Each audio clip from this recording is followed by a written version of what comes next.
Hello everyone and welcome back to MixBuzz TV mixing and mastering tutorials on YouTube. I'm your host David, and in this video we'll talk about pan law, stereo width, and mono compatibility.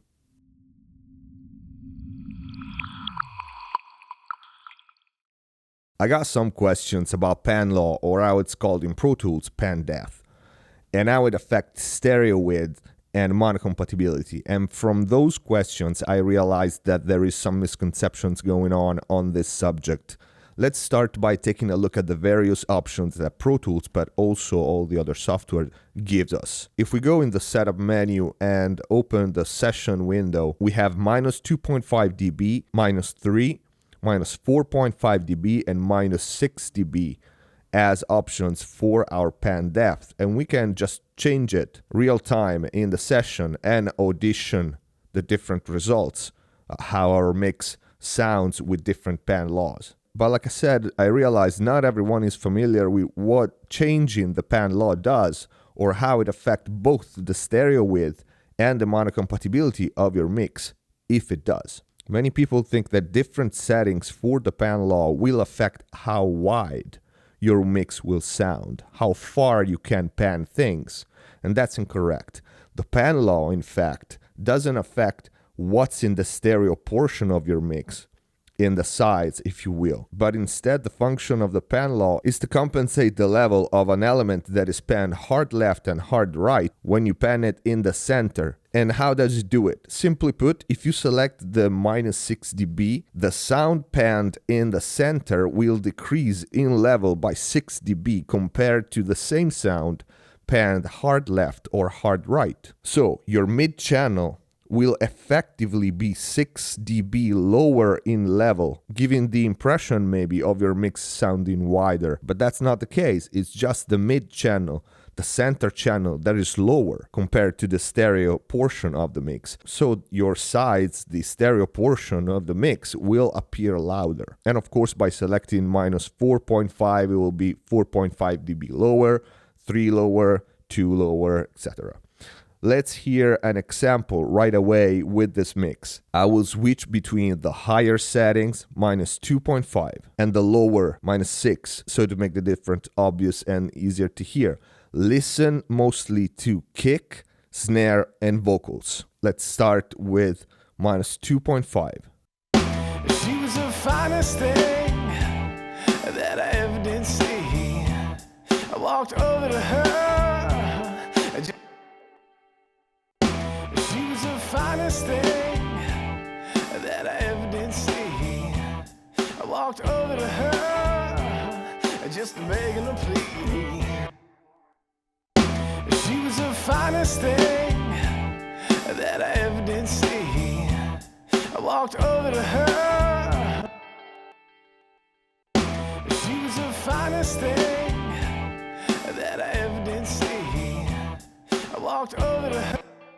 That's a pretty big difference, isn't it? So what this tells us, does the pan law really change the way we mix or the final result? Yes and no. So when you start to mix, it doesn't really matter where you set the pan law. Let's say you set it at minus 6. So an electric guitar panned all the way left, if you pan it in the center, will be lowered by 6 dB. But the thing is, you will simply compensate while mixing for the lower level of your elements when you pan them in the middle. Makes sense? So why there are different settings available? The most commonly used is minus 3 dB. Why? Well, it comes from the half power point theory. Without going into too much detail, let's just say 3 dB is recognized as half power.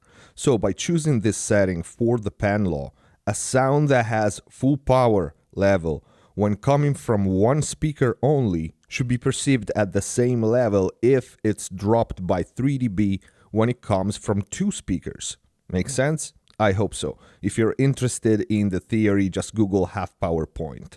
This setting, minus 3 dB, is also what the pan law of most analog consoles is. 4.5 is the pan law of the SSL consoles. So again, this is given as an option for compatibility. Minus 6 is also an interesting concept, similar to the minus 3 dB half power. Minus 6 dB would be the perfect voltage sound setting, meaning if you collapse your stereo mix in mono, the pan law wouldn't change the balance level-wise between the sides and the center channel. But again, this can be very deceiving because here is where you go, oh, okay, then I'll use -6 and my mix will sound the same in stereo than in mono. No, because as we said, we will mix accordingly to our ears regardless, and we will compensate for the level difference while mixing, which means at -6 dB when listening the stereo mix in stereo, the elements that are in the center channel now will probably sound too low in volume, and we will compensate for that, turning the volume up when mixing. Let's listen to the example one more time.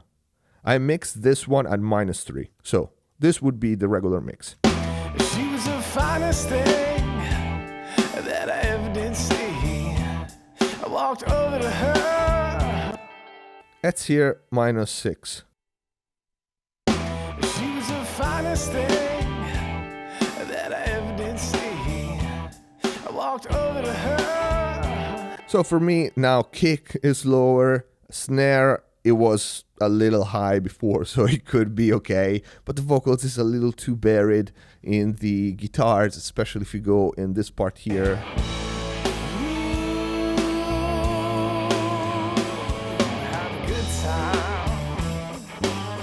Like at -6, the guitars are way too loud for me. If we go -3,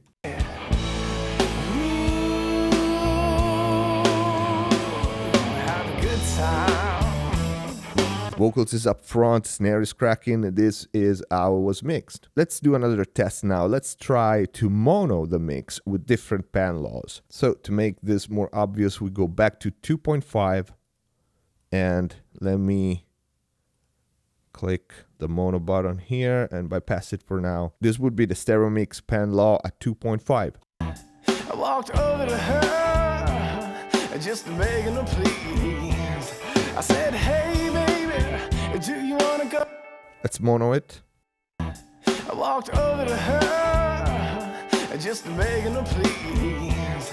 I said, hey baby. Now let's try -6.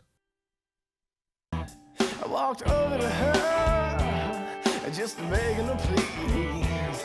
I said, hey baby, do you wanna go out with me? I walked over to her just begging her please. I said, hey baby. I walked over to her just begging her please. So yes, obviously we still lose some information that is in the stereo portion of the signal, but the overall balance between what's in the side and what's in the center channel is a little better with a -6 pan depth. Why? Because like we said, the pan law, what it does is it lowers the level of what's in the center. So since what's in the stereo side is usually lower in volume, by lowering what's in the center, we even out the levels. So obviously our stereo mix in mono will sound a little more balanced, as there will not be so much difference when switching from mono to stereo. But like I said, take it for what it is. It's not that by mixing with a pan law of -6, your mix will be more mono compatible, okay, or wider. It will not, because for example, if I was mixing this song, as I said before, and I was listening to my stereo mix at this level, which is -6,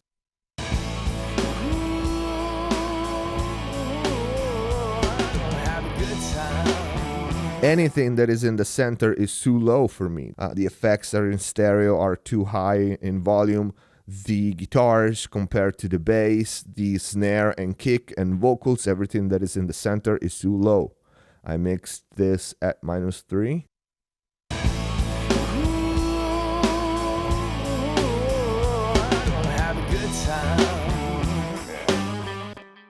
If I was mixing at -6, I would have compensated and turned up the kick, the snare, the vocals, and the bass, most likely. And once I monoed my mix, it would sound the same as if I had my pan law at -3 or -2.5 instead of -6. So the pan law will not affect how wide your mix is going to be. It will not affect your mono compatibility because you will compensate regardless when mixing your stereo mix. So I hope this clarified some things. How you set your pan law doesn't really matter, as nowadays we have hundreds of tools to change the mid-center side stereo balance. But if you want to quickly experiment with your mix, you can pop up this window and give it a try and just see how your mix sounds with different center channel levels. And this is it for this video. I hope you liked it. I hope it was useful, and as usual, if you have any question, please write it in the comment down below. Click the like button if you like the video. Please support us by sharing the videos on blogs, forums, and your social media. Follow us on Twitter and Facebook. You can ask questions there and give us suggestions for future videos. And if you're interested and we collect enough questions, we could do a Q&A in the future. So comment down below and let me know. Subscribe if you haven't already, and see you next time.